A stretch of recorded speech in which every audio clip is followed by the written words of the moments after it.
এখানে আলু আর হলুদ নিয়েছি, এগুলো ছিলে ফুটে ধুয়ে পরিষ্কার করে নিয়েছি। আর এখানে দিয়ে দিলাম আদা রসুন বাটা, দিয়ে দিলাম লবণ, স্বাদ মতো লবণ দিয়ে দিলাম। এখানে হালকা হলুদ দিয়ে দিলাম। আর এই সমস্ত পাতলা মানে পানি জাতীয় সবজিগুলোতে হলুদ হালকা দিলেই ভালো লাগে। মরিচ গুঁড়া দিব না, আমি কাঁচামরিচ দিব আর একটু ধনে গুঁড়া দিলাম। একদম হালকা মশলা আজকে তরকারিতে রান্না করবো। এখানে অল্প পরিমাণ জিরা গুঁড়া দিয়ে দিলাম। এখন এটা ভালোভাবে আমি মেখে নিব।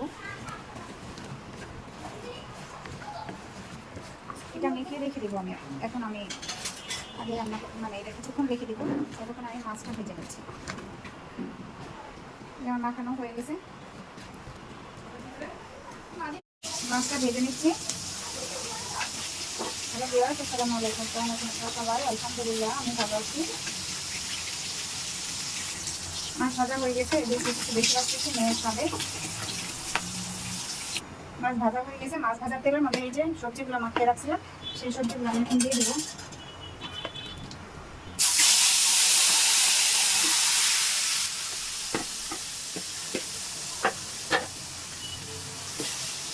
এখন এটা এইভাবে রান্না করবো। আমি মশলা কষাবো না, এই যে সবজি মশলা দিয়ে সবজিগুলো মাখায় রাখছিলাম, এগুলো আস্তে আস্তে এখন ভেজে কষাই নেবো। আর এখানে পেঁয়াজ দিয়ে দিলাম সাথে, পেঁয়াজ খুব অল্প দিব। একসঙ্গে পেঁয়াজ আর সবজি একসঙ্গে কষাই নিব।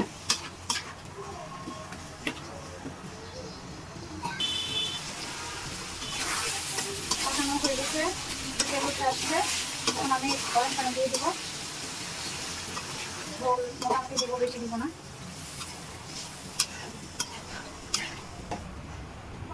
এখন এই যে মাছটা দিয়ে দিলাম।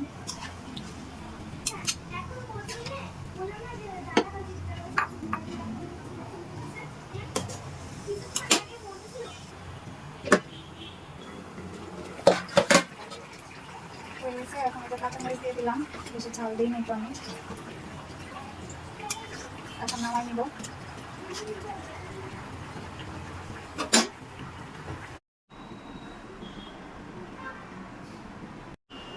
রান্না করে ফেললাম। কচি দিয়ে মাছ কেমন হয়েছে কমেন্ট করে জানাবেন। আল্লাহ হাফেজ।